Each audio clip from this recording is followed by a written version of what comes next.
ಇಷ್ಟು ದಿನಗಳ ಕಾಲ ಅಮೆರಿಕದ ವೀಸಾವನ್ನ ಪಡೆಯಲು ನಮ್ಮ ಕರ್ನಾಟಕದ ಜನರು ಹೈದರಾಬಾದ್ ಅಥವಾ ಚೆನ್ನೈಗೆ ಹೋಗಬೇಕಾಗಿತ್ತು.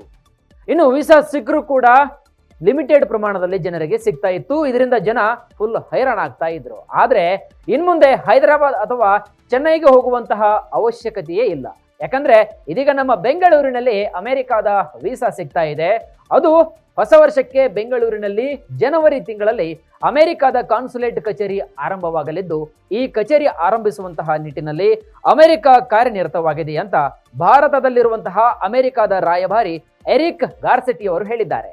ಇನ್ನು ಅಮೆರಿಕ ಮತ್ತು ಭಾರತ ಬಿಸಿನೆಸ್ ಕೌನ್ಸಿಲ್ ಆಯೋಜಿಸಿದಂತಹ ಸಂವಾದ ಕಾರ್ಯಕ್ರಮದಲ್ಲಿ ಮಾತನಾಡಿದ ಎರಿಕ್ ಗಾರ್ಸೆಟಿ ಅವರು, ಬೆಂಗಳೂರಿನಲ್ಲಿ ದೂತಾವಾಸ ಕಚೇರಿಯನ್ನ ಮಾಡಲಿಕ್ಕೆ ನಾವು ಹರಸಾಹಸವನ್ನ ಪಟ್ಟಿದ್ದೇವೆ. ಅದರ ಜೊತೆಗೆ ಇದೀಗ ಈ ಕಚೇರಿ ಸ್ಥಾಪನೆಗೆ ನಾವು ಶ್ರಮವನ್ನು ವಹಿಸಿದ್ದೇವೆ. ಆ ಮುಖಾಂತರ ಅಮೆರಿಕದ ವೀಸಾ ನಿಮ್ಮೆಲ್ಲರಿಗೂ ಕೂಡ ಸರಳವಾಗಿ ಸಿಗಲಿದೆ ಅಂತ ಹೇಳಿದ್ದಾರೆ.